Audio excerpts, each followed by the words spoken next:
इस वक्त बड़ी खबर आपको हम राजधानी रांची से बता दें। राजधानी रांची में आज सुबह ही एसीबी ने बड़ी कार्रवाई की है। जी हां, एंटी करप्शन ब्यूरो की टीम ने बड़ा एक्शन लिया है और बताएं आपको कि सूत्रों के मुताबिक ये छापेमारी नेक्स्ट जेन ऑटोमोबाइल के मालिक और फिलहाल जेल में बंद कारोबारी विनय सिंह से जुड़े मामलों में की जा रही है। एसीबी की टीमें एक साथ राज्य के 6 से ज्यादा ठिकानों जिनमें विनय सिंह का घर, शोरूम और अन्य संपत्तियां शामिल हैं, वहां पर पहुंची और तलाशी अभियान शुरू किया गया है। ये छापेमारी हजारीबाग में जमीन की अवैध जमाबंदी से जुड़े एक मामले को लेकर की जा रही है। बताया जा रहा है कि विनय सिंह राज्य के एक वरिष्ठ अधिकारी विनय कुमार चौबे के करीबी माने जाते हैं और ये जांच उसी संबंध की कड़ी में की जा रही है। तो बड़ी कार्रवाई एसीबी की अलग अलग ठिकानों पर ये छापेमारी चल रही है।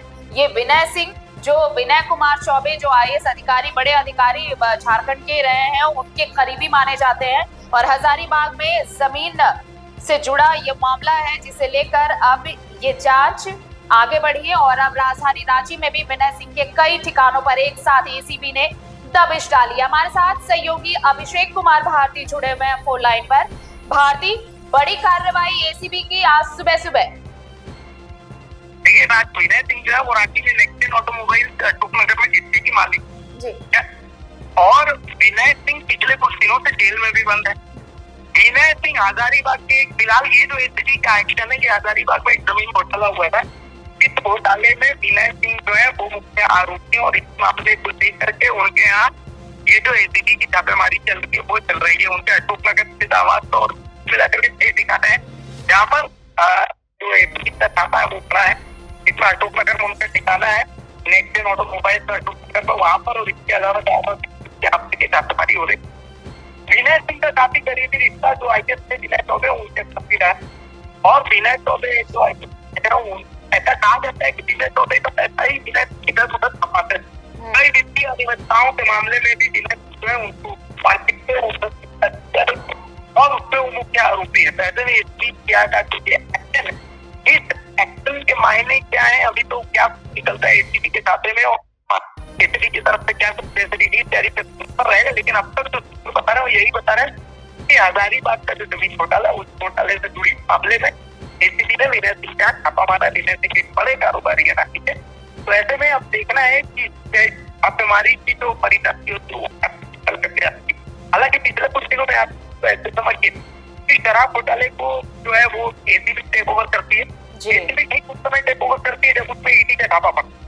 ऐसा कहा जा रहा है कि ईडी का छापा जो है वो अगले दिन पड़ना, तो उससे पहले रातों रात एसीबी ने अपनी कार्रवाई करती। इसी तरीके से एक बार फिर से विनय सिंह के आज एसीबी ने छापा मारा। ऐसा कहा जा रहा था कि देर शाम तक ईडी विनय सिंह के यहाँ छापा मारने वाली थी, लेकिन उससे पहले ही आज एसीबी ने छापेमारी मार दी है।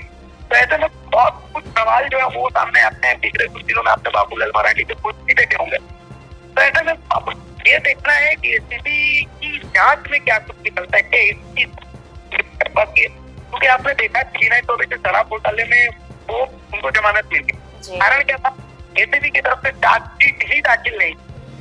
तो क्या ये लिपापोती सच में इसकी जांच कर रही है, इसमें इनकी इंटेंशन है कि जो दोषी है या तो इसमें घोटालेबाज है उन पर एक्शन लेना है, उनको सजा दिलवाना है, या फिर सिर्फ ईडी से बचाने की लिपापोती करने की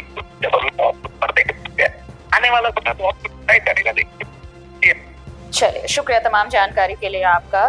तो देखिए, अब ये बड़ी कार्रवाई एसीबी की और एसीबी की छापेमारी में क्या कुछ निकलता है ये तो पता चलेगा। लेकिन आपको बता दें कि ऐसी आशंका थी कि बहुत जल्द ईडी भी यहाँ रेड करने वाली थी, लेकिन उससे पहले ही एसीबी ने एक्शन ले लिया है और एसीबी अब विनय सिंह के ठिकानों पर छापेमारी कर रही है। ये नेक्स्ट जेन ऑटोमोबाइल के मालिक हैं ये विनय सिंह और फिलहाल वो जेल में बंद है। जमीन कारोबारी जो जमीन विवाद है एक हजारीबाग का, वहां पर भी देखिए जो अवैध जमाबंदी है उससे जुड़े एक मामले को लेकर ही ये पूरी कड़ियां जुड़ती नजर आ रही हैं। हालांकि इससे कई सवाल और भी जुड़े हैं। फिलहाल अब देखना होगा कि इस छापेमारी के बाद क्या कुछ हासिल होता है, क्या कुछ हाथ लगता है एसीबी के।